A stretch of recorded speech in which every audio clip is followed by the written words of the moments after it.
Right, we are live. Today is June 22nd, and this is our fortnightly community outreach meeting.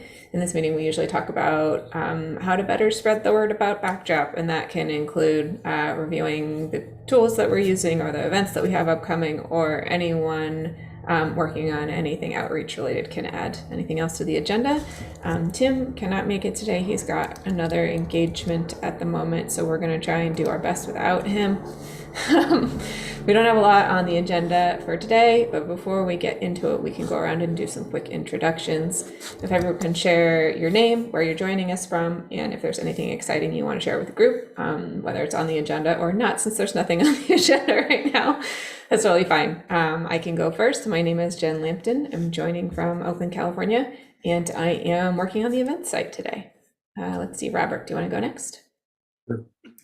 I'm Robert Line, bug folder on the internet. I'm with you from Altadena, California. I've been working on Civi CRM sites, but not recently this one. And I'll pass it to Sarvashri.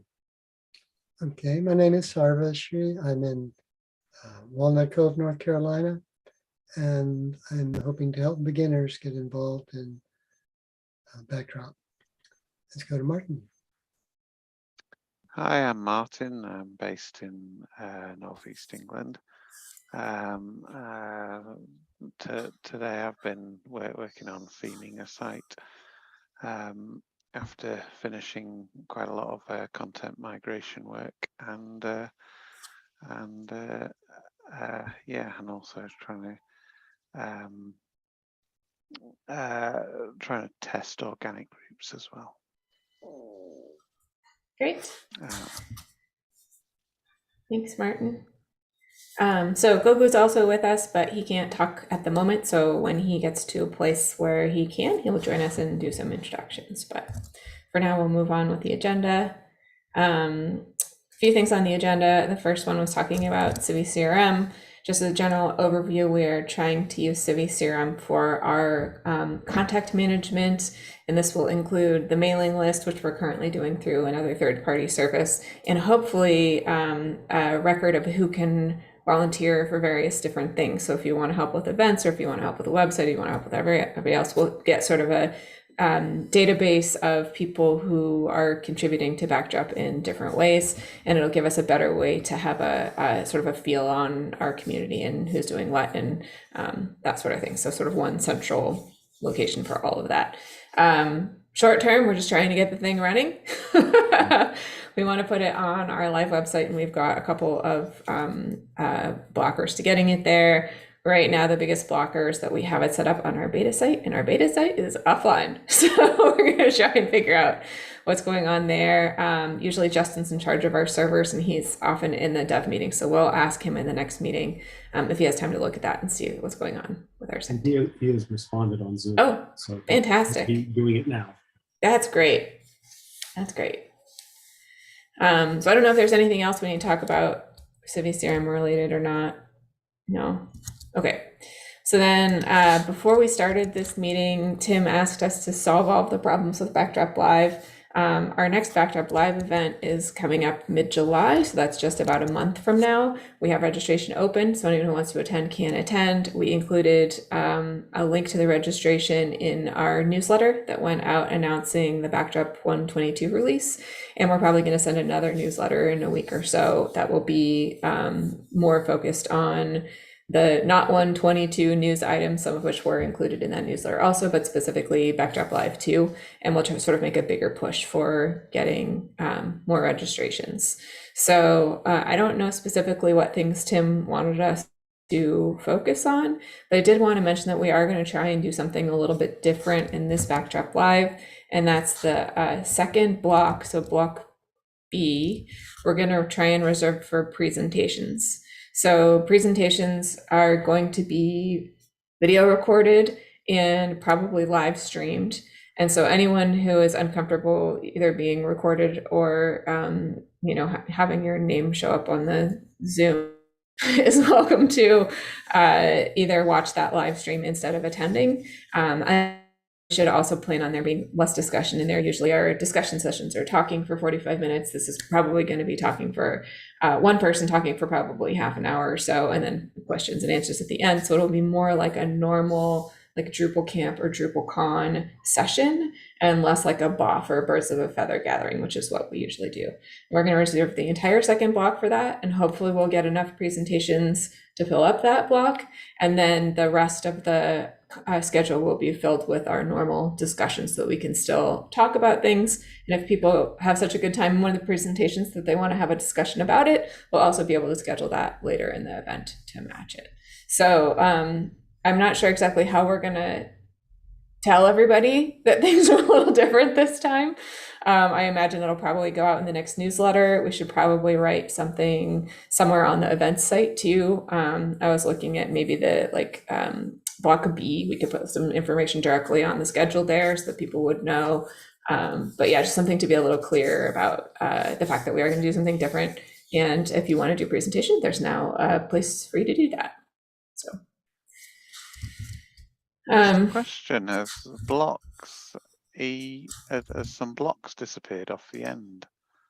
Yeah, so the way the schedule works is it'll only show you blocks where there are discussions scheduled. And so we manually created a bunch of like TBD discussions to populate the first few. Right. And I'm working on a tool right now that'll sort of automate the creation of all of those for every event. So rather than going and doing them all manually, I wanted to test the tool. So yes, if you look at the schedule right now, it's not complete. Most of it is it's just the first few blocks.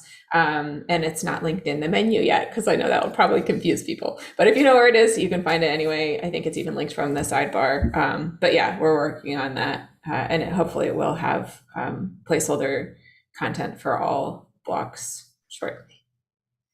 Cool.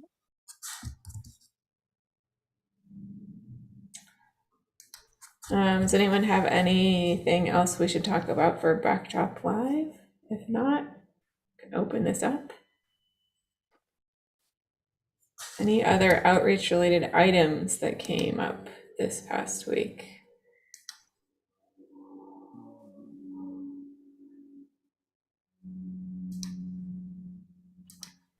I noticed Justin's going to Asheville camp and doing a module there. I don't know if he's got plenty of people, because I know he was wanting to sort of have a support people who could help him with the content. So has he got enough people to help him with that?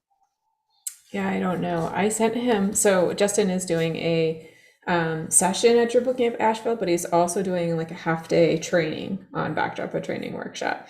And I sent him the outline for the training class that I've given a handful of times. I don't know if he wants to use that same outline or not, but at least, it's available if he does. There's a Google document and a little presentation and stuff that goes with it.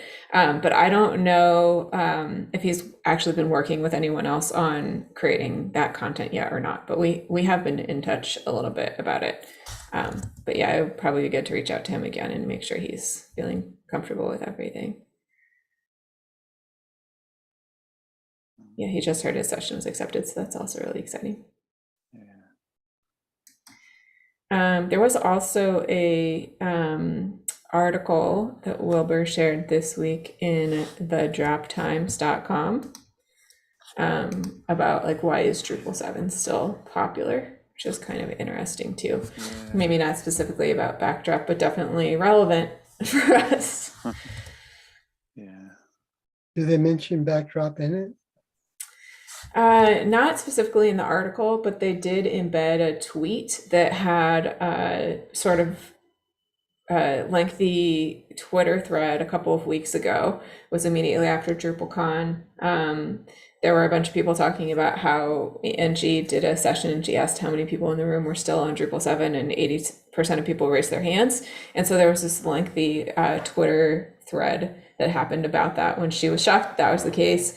And a whole bunch of other people sort of replied into like why it was going that way. And this article is sort of spun off from having read that Twitter thread. And so they embedded a tweet, and Backdrop is mentioned a lot in that Twitter thread. So even though it's not in the article, it's sort of related. It's definitely part of the conversation. So Would that be a way to get the word out, is to look at various presentations on Drupal 7 that are still going on and embedding some pointers to Backdrop in those discussions? yeah, I find that at Drupal camps and conferences, most of the sessions that are given are on Drupal 8, 9, and 10, and there aren't a lot of active sessions on Drupal 7, which is interesting because if 80% of your audience still has Drupal 7, it seems like there still should be Drupal 7 content, but that doesn't seem to be what the people presenting want to talk about or what the organizers have been selecting. So I don't know what that means. I know I did a lot of Drupal 7 talks for maybe like 2 or 3 years after Drupal 8 came out, and then stopped because it seemed to not be of interest anymore. But yeah, I don't know, maybe if conference organizers knew that more of their audience were still running Drupal 7 stuff, they might solicit more Drupal 7 content.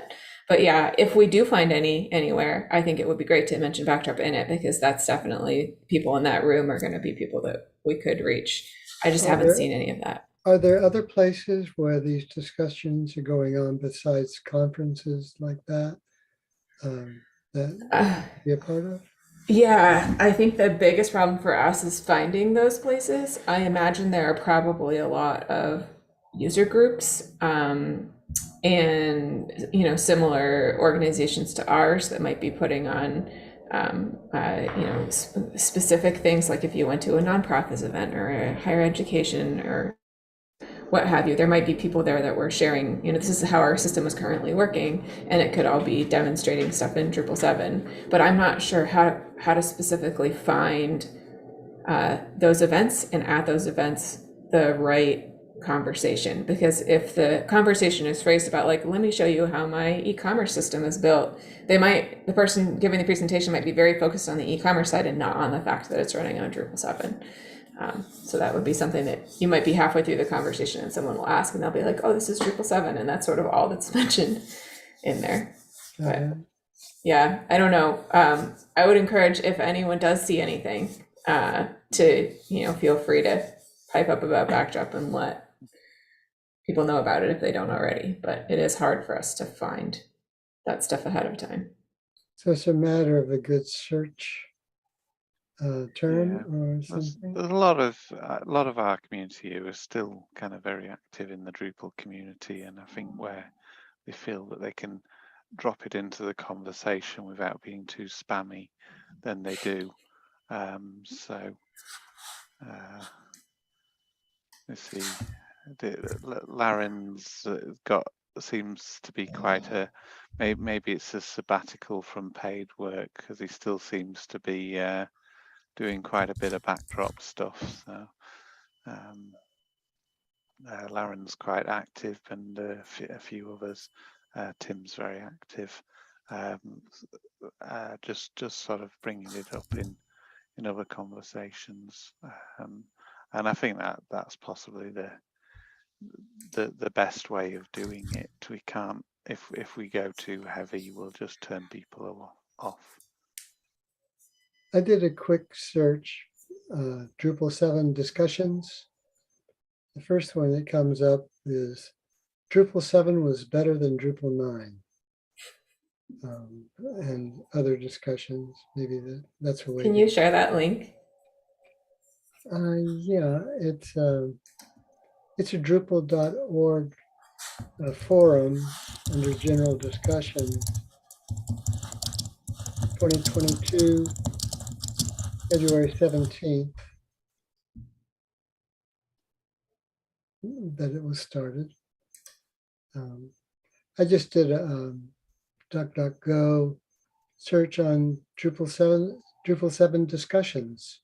And lots of forums and discussions and whatnot came up. And I also linked it to just the past year for timeline. Yeah, the first comment on that post is if you prefer Drupal 7, you should use Backdrop. Yeah, Nice job, team. Getting right in there. Yeah, it is interesting. It's a opinion I share, but it's interesting to see how much of the Drupal community shares that now too.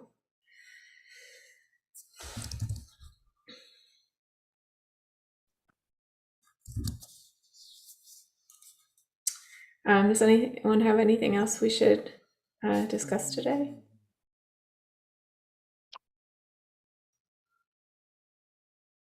No. Gogo, I don't know if you're at a place where you can talk yet, but I saw that you did add your introduction into the chat. If you can talk, you're welcome to introduce yourself in person if you want.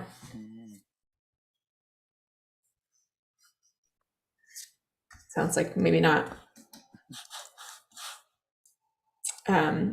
But for those of you who don't know Gogu, he is a designer who's going to be helping us with Backdrop brand, website, and probably user interface improvements. He also has a lot of experience in user interfaces and user experience.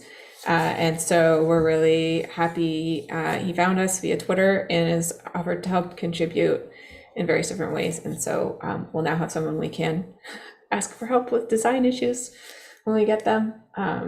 Yeah, and I know there's been a lot of discussion in the backdropcms.org land around branding for our main website also. And so it'd be good to hear Gogu's ideas on that also. I know we've been using the same general theme for a while with minor updates here and there. It'd be good to get a review on the whole thing and see where we're at. So thank you so much for offering to help. All right. Yeah, it'll be good to see all the ideas that come up with and have fresh ideas on the website. So we're really looking forward to seeing what ideas you come up with. Yeah.